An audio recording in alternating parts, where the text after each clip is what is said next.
Right then, welcome back to my quest to get back into some longer form content. If you're new here, my name's Tom and I'm a privateer cyclist from the UK. I realised longer form content is something I've severely neglected the last couple of months.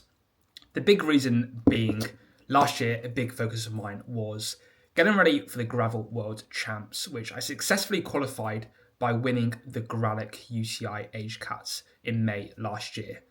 All was going well until literally the day before race day, when I crashed during the course recon and sliced my knee open right down to the bone. I got stitches out of the Netherlands where the race was being held. All looked okay until I got back to the UK, and a week later, my entire leg was bright red. I was rushed to hospital, and it turns out an infection had taken hold of my entire leg, and I was also smashed my patella to pieces. Luckily, surgery went pretty well, and it was all cleared out. And yeah, the recovery was looking pretty good until about a month later when I developed a DVT, essentially a blood clot in my groin. That meant I was sidelined for a few more months. However, I've just raced my first race back in the form of a Battle on the Beach. A race, if you're unaware of, is probably the craziest race you will ever discover. There's over 1,000 racers all starting on the beach in Pembrey in Wales. And yeah, the race itself is only around 40 kilometres long, so it's not too long, but you've got sand, you've got sand dunes, you've got mud, you've got puddles, you've got single wooded track sections. It is insane. It's a race I've done pretty well at in the past, having won the 2024 and 2025 editions. But after my injury, this year was always going to be a big challenge. So I thought it'd be interesting to put together a little video of behind the scenes of the race, my bike setup, and all of that jazz, because I'm aware if you've never done Battle on the Beach before, can be quite an overwhelming race. What tyre pressure to run, what bike to use. So hopefully this video will cover all of those above. Now for the race itself. It's hard to even put into words how crazy a race it is. Stood on a beach with 1,000 other cyclists, with a band playing, hundreds of people coming out to watch you, is just absolutely nuts. It's hard to put into words, but it's by far my favourite race of the season. So if you've never experienced it, it's one to definitely add to your bucket list for 2027. But yeah, there's a few key things you want to get right, especially surrounding the starts. Now, this year we started a little bit further down the beach than we have done in previous years. But yeah, you're essentially starting on extremely soft sand. And there's a decision to make on, do you start on your bike or off your bike? If you're confident you can clip in immediately, you've got no one in front of you, then I would probably recommend trying to start on your bike. This is arguably going to be faster. However, if you're a little bit further down the bunch, then I would recommend starting off your bike. Running the first few meters until you get to the harder sand and then remounting onto your bike. Because essentially this will probably be quicker. Because the next 5 kilometers are now all along the beach. And in previous years, this has always been a super strong headwind. And so no one really wants to do too much work on the front, which leads to this massive bunch. You don't want to be right at the front, pushing the winds, because you're going to be burning your matches, using too much energy right at the start. So you want to be tucked nicely somewhere in the bunch, out of trouble, not too far down, but yeah, just saving your energy for what is to come. Once you start to see the radio tower up in the distance, this is your cue to start moving up.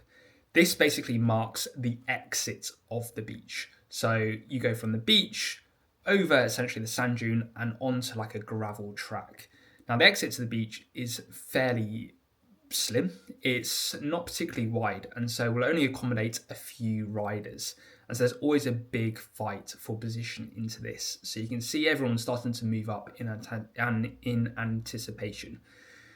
Actually, this year, this is where Jensen and Spencer, people who got first and second, they got away. They were one of the few riders who could ride this section because they got a clean run into it. I was probably still within the top 10, but still actually probably too far back. I was cut up by another rider and forced to run, which meant a gap opened up into the wheel in front of me. I did luckily manage to bridge back to that wheel, but it did mean a lot of energy expenditure. The next few kilometres were on these really fast gravel tracks with a lot of potholes. And then because of the rain the last few weeks, there were some big puddles out on the course. I think they called them the puddles of doom. And yeah, they didn't look much, but they absolutely soaked you. And yeah, I'm not sure my bike was too happy with me riding through these and then straight back onto the sand again. Now, every year the course is slightly different, which is one of the reasons I love this race so much, because it all depends on the weather and the conditions out in the dunes, out in the forest. But yeah, this year we went through the puddles and then up into basically over a sand dune and back down onto the beach. We then raced all the way down the beach with the tailwind nicely behind us before then we exited the beach where we had started. Now, this transition from beach to essentially land again is probably the trickiest parts of the course, because you're going from hard compact sand to really soft sand. So that's where tyre pressure, like I talked about earlier, is going to be absolutely crucial.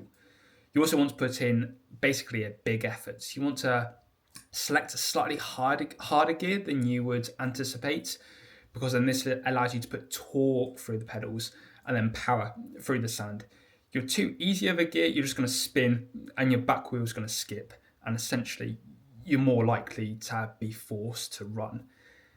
From here, then you race through the sand dunes, through some really nice fast single tracks. In previous years, we've raced it in both directions. So this year we raced it going north. In previous years, we've raced it going south. So it can vary year on year. But yeah, this is probably one of the most fun sections of the race. Racing through the sand dunes before then looping back through the main arena back down to the beach.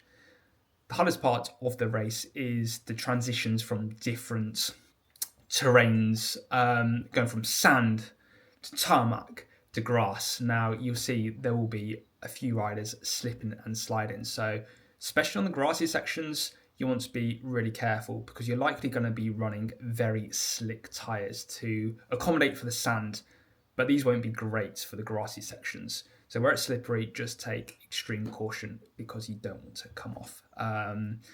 Slide out, and yeah, that could be your race over. Or you could be lucky and just bounce back up and get going again.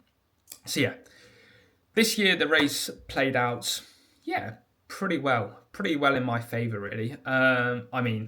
Two riders got away at the start, and I would have liked to have been able to go with them, but I managed to get myself into a nice group of 5. And yeah, for a race like this, where it is so windy and exposed on the beach sections, if you are by yourself, you're not really going to stand much of a chance. So you want to find your group, even if it does mean slowing down and waiting for a group to come and catch you from behind. I think it will be worth it, because the wind is often so strong. In the group, then you can share the turns. So we're doing through and off. So people who are doing easy are always on the windy side, protecting the riders who are coming through. So if the wind's coming from this side, essentially the riders going easy will be coming back this side, protecting the riders coming through this side, and basically doing a nice little chain gang just like that. That way you share the workload all the way up the beach. Again, when we exited the beach, there was another fight for position, but when you're in a smaller group, it's never going to be quite so critical, as it's probably not going to be a winning move for the race. As you can see, our group stayed fairly together for the rest of the race until we got back to the single track sandy sections. Here, there was a big fight for position. When you're going through this section, you're on single track for quite a few minutes. And if you're in a group of 5 or 6 and you're the last person in that group, you're not likely going to be able to pass the 4 riders in front of you. And so if the rider at the front of the group managed to ride away, even if you are the strongest rider, if you are at the back, you are probably never going to be able to bridge that, because it's just probably impossible. So yeah, I didn't unfortunately was able to get first position right into the sandy section through the dunes, but I was second and basically tried to force my way past Mac as quickly as possible because I knew how crucial it was being able to choose my own lines. And I mean, just in case he made any errors, I didn't want to be taken down. So yeah, I knew I wanted to be up front, and I managed to pass about a quarter of the way through and just pushed on the pace as much as possible. Looking back at the footage of my Insta360, I realised the reason the gap opened, Mac, yeah, he went over the bars. Something that happens in racing, and luckily being on a beach, it's a fairly soft landing, but yeah, I mean, it is a risk of any racing. But this did open up an opportunity for me with still about one lap to go. Looking back, as I left the key sandy dune area, I probably had about 20 seconds. And yeah, not really knowing where my form was at coming off the back of the injury, I just gave it as much gas as possible. I talked earlier, you don't really want to be by yourself during the sandy beach exposed section, but at this point I wasn't really left with much choice. We only had one lap left to go, and I had an advantage on the riders behind me, so essentially in my head it was an all or nothing attack. The final lap is often slightly different to the other two laps, and that involved a completely different exit to the beach. This year, that's involved running up basically a vertical sand dune, which with your bike is a very tricky challenge. It's essentially a cyclocross race, just slightly longer. So yeah, practicing your dismounts, remounts, and also running with your bike on your shoulder is probably going to be something worth considering before you ever take part in the Battle on the Beach.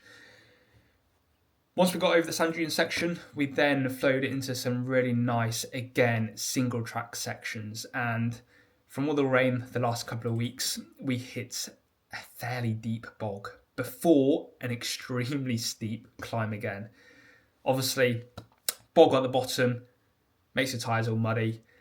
That then gets traced up the climb, and then your wheels spinning, really struggling for traction. And although I had been able to ride this in practice by this point in the race, there was so much lactic acid in the legs, they were burning, and so much of this mud had been trodden and ridden up the climb that, yeah, I couldn't ride it, and ended up scooting with the worst technique possible for the last final few meters. But we did manage to get over it, which is the most important thing. From here then, it's a nice flowy section, single track all the way back to the finish. Now, again, like the sandy dune single track, there's not many opportunities to overtake. So often where you exit the beach, this is where you'll end up finishing. And yeah, because it is so twisty, it is hard to put time or lose too much time to people. Yeah, at this point for me, it was just all or nothing. Trying to get to that arena, get to that finish line, and hold on to my third position. And yeah, luckily I did, which I'm not quite sure how I pulled that out of the bag, even after the injury and the setbacks that I've had over the last couple of months. But if anything, it's a nice confidence boost ahead of the season. I've now got a few weeks of just training, building up, essentially to the next challenges, which first one is the Tracker out in Spain, followed by the Gralic, which I won last year. So going back as defending champion has a little bit of pressure, but something I'm really looking forward to it. So yeah, the plan of action is just to get some miles in the legs, get some decent training and efforts done. And yeah, hopefully go into those next races in the best shape possible. So yeah, hopefully this video has proved useful to a few of you out there. Sorry it's been a bit of a ramble and not probably too exciting, but hopefully it's been interesting to see a behind the scenes glimpse into the racing, equipment choices, and like decision making with race tactics, and I guess also techniques with the likes of the start, dismounting, remounting, running with your bike. So yeah, fingers crossed it's been helpful to at least a few of you out there. And the plan is to do a few more longer form content pieces over the next few weeks, next few months, giving you a behind the scenes glimpse into both my training and racing for 2026. So if you'd like to follow along, then be sure to drop a follow.